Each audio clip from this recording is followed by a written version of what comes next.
بسم اللہ الرحمن الرحیم۔ 7واں پارہ سورۃ الحجر،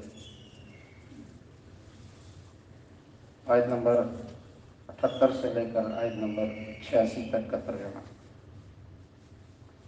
وَإِنْ كَانَ أَصْحَابُ الْأَيْكَةِ لَظَالِمِينَ، اور بے شک گنے درختوں میں رہنے والے لظالمین بڑے ظالم تھے۔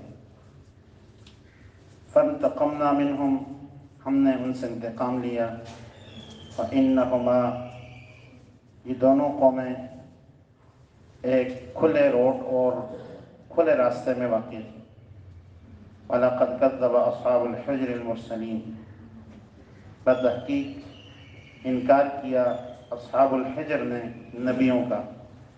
فَآتَيْنَاهُمْ آيَاتِنَا فَكَانُوا عَنْهَا مُعْرِضِينَ، ہم نے ان قوم والوں کو نشانیاں دی تھیں مگر وہ ان نشانیوں سے اعراض کرتے تھے۔ وَكَانُوا يَنْحِتُونَ الْجِبَالَ، وَكَانُوا يَنْحِتُونَ، وہ تراشتے تھے پہاڑوں سے گھر بڑے اطمینان سے، بڑی سہولت سے۔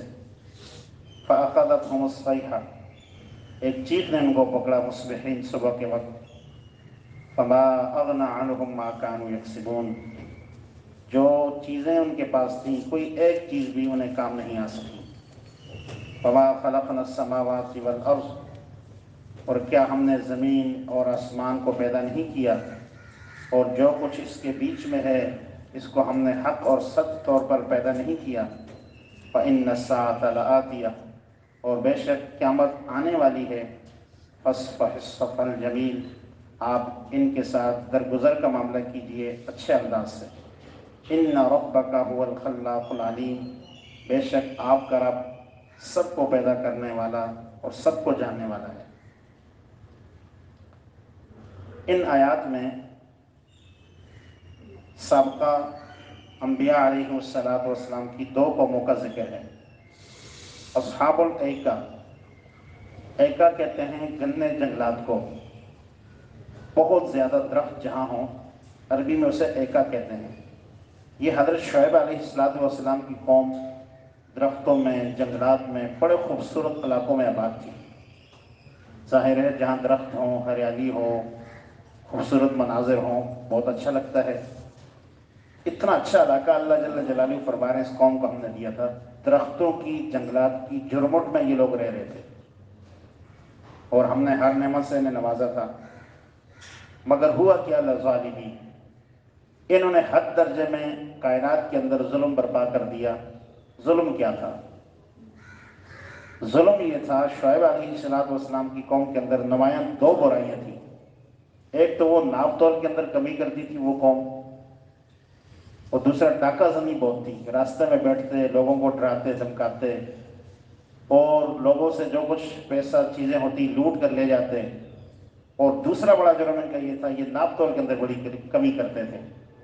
اللہ فرما رہے ہیں یہ ان کے دو بڑے ظلم ہیں۔ عزیزو، اگر ہم دیکھیں، اپنے معاشرے کو دیکھیں، اپنے شہر کو دیکھیں، اپنی قوم کو دیکھیں، اس امت کو دیکھیں، شاید یہ جرائم اس امت، اس قوم کے اندر کم ہوں اور آج کے لوگوں کے اندر یہ زیادہ ہیں۔ ڈھونڈنے سے بھی ایسا تاجر نہیں ملتا جو دیانتداری کے ساتھ تجارت کر کے پیسہ کماتا ہو۔ ہر دوسرا انسان رو رہا ہوتا ہے، میں نے فلاں چیز سیل کی، میرے ساتھ یہ فراڈ ہوا ہے، میں نے یہ چیز لینی تھی، میرے ساتھ یہ دھوکہ ہو گیا۔ مگر اللہ جل جلالہ کتنے کریم ہیں، اس قوم کے اندر جب یہ برائی آئی، شعیب علیہ السلام روکنے لگے، اوفوا الکیل والمیزان ولا تبخسوا الناس اشیاءہم، اے میری قوم والو ناپ تول کو پورا رکھو، لوگوں کے اندر، لوگوں کے ساتھ کمی کا، نقصان کا معاملہ نہ کرو۔ یہ کہنے لگے شعیب تو بڑا نیک آیا ہے، ہمیں دعوت دیتا ہے، ہمیں سمجھاتا ہے، اگر تو باز آئے گا ٹھیک ہے، نہیں تو ہم آپ کو جلا وطن کر دیں گے، گھر سے بے گھر کر دیں گے، آپ کو بھی اور آپ کے ایمان والوں کو بھی۔ مگر اللہ کے ضابطے کچھ ہوتے ہیں، انسان کچھ سوچتا ہے۔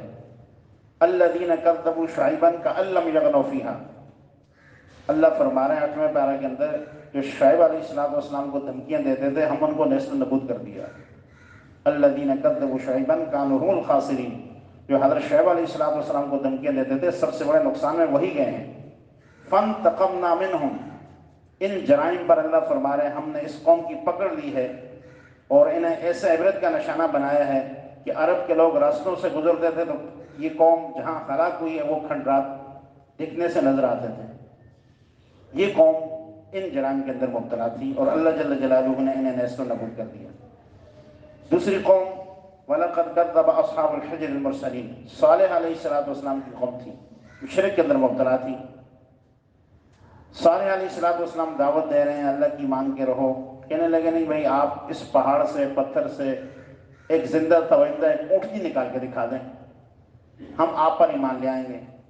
اللہ فرما رہے ہیں وَآتَيْنَاهُمْ آيَاتِنَا فَكَانُوا عَنْهَا مُعْرِضِينَ، ہم نے وہ نشانی بھی پوری کر دی، اونٹنی بھی آ گئی، بچہ بھی اس کو ہو گیا.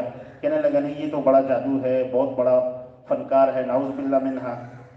اللہ فرما رہے ہیں ایمان نہ لانے کے بہانے تھے، مگر اس قوم کی صنعت، اس قوم کی طاقت، اس قوم کی کارگری اللہ جل جلالہ قرآن کریم کے اندر بیان فرما رہے ہیں وَكَانُوا يَنْحِتُونَ مِنَ الْجِبَالِ بُيُوتًا آمِنِينَ، آمینین بڑے آسانی اور سہولت سے یہ پہاڑ سے پتھر لیے اور یہ مکان بنا لیے. اوزار استعمال نہیں کرتے تھے، مستری کاریگر بلانے کی ضرورت نہیں تھی، طاقت اتنی تھی، ہنر اتنا اعلیٰ تھا. پہاڑوں میں گئے، ہاتھ ڈالا پتھر کو اور پتھر الگ لیا، تراشا ہاتھوں سے اور مکانات کھڑے کرنے شروع کر دیے. بتائیے کتنی طاقت ہوگی. ہم تو ایسی قوم کے سامنے تنکا ہیں، ہم تو 50-60 کلو کا وزن نہیں اٹھا سکتے. اتنی طاقت اللہ جل جلالہ نے دی تھی ان کو، فائدہ اٹھانا چاہیے تھا. مگر عزیزو دنیا کا کوئی ہنر ہو، ان کی صنعت بھی مضبوط تھی، ان کا کاروبار بھی ترقی پہ تھا، ان کی طاقت بھی عروج پر تھی. من اشد منا قوہ کے نعرے لگاتے تھے. ہے کوئی دنیا میں ہم سے بڑا طاقت والا؟ ہمارا کوئی مقابلہ کرنے والا ہے؟ فَأَخَذَتْهُمُ الصَّيْحَةُ مُصْبِحِينَ، رات کو صحیح سلامت سوئے ہیں، سوتے ہوئے ایک چیخ اللہ نے چلائی، سب نیست نابود ہو گئے. اللہ فرما رہے ہیں فَمَا أَغْنَى عَنْهُمْ مَا كَانُوا يَكْسِبُونَ، جو یہ کہتے ہیں ہم مضبوط ہیں، ہماری حکومت مضبوط ہے، ہمارا پیسہ مضبوط ہے، ہم دنیا میں پہلے نمبر پہ جا رہے ہیں. فَمَا أَغْنَى عَنْهُمْ مَا كَانُوا يَكْسِبُونَ، ذرا برابر بھی یہ طاقت، پیسہ، حکومت ان کو کام نہیں آ سکی اور انہیں نہیں بچا سکتی. آج جو ملک جن کو اللہ نے نوازا ہے وہ یہ نعرہ لگا رہے ہیں من اشد منا قوہ، ہم سے طاقتور کون ہے، ہم سے مقابلہ کو کر سکتے ہیں، ہم ٹاپ پہ جا رہے ہیں، سب پیچھے ہیں. اللہ فرما رہے ہیں غرور نہیں کرنا چاہیے. جب اللہ کا عذاب آئے گا تو میں کوئی بھی دنیا کی چیز اللہ کے عذاب سے بچا نہیں سکتی. آج دنیا میں ایسے کوئی انسان موجود نہیں ہے جو پتھروں کو ہاتھ ڈالیں اور پتھر تیار ہو کر مکان تیار ہو جائیں. ایسی قوموں کو اللہ نے ہلاک کیا ہے، تو آج کے انسان کیا حیثیت رکھتا ہے عزیزو. اللہ فرما رہے ہیں یہ اپنے طاقت میں، پیسے میں، کاروبار میں مست ہے.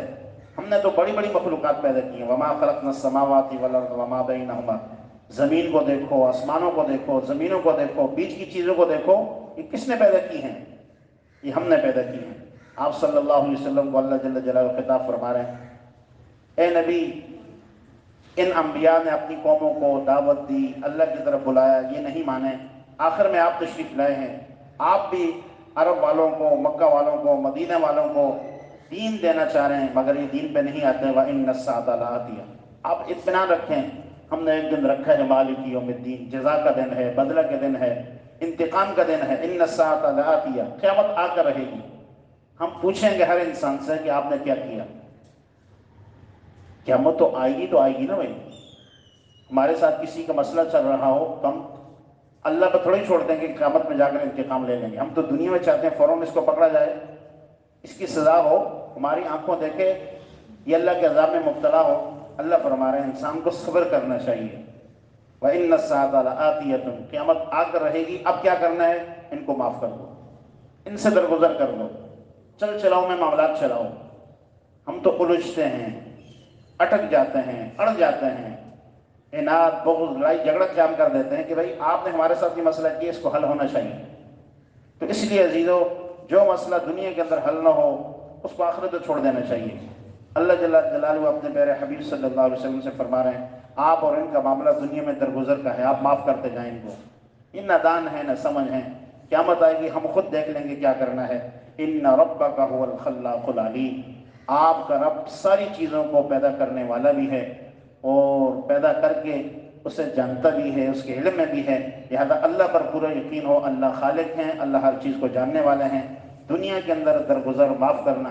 عزیزو، آپ صلی اللہ علیہ وسلم کا حکم ہے کافروں کو معاف کر دو، بڑے بڑے کافروں سے درگزر کر دو.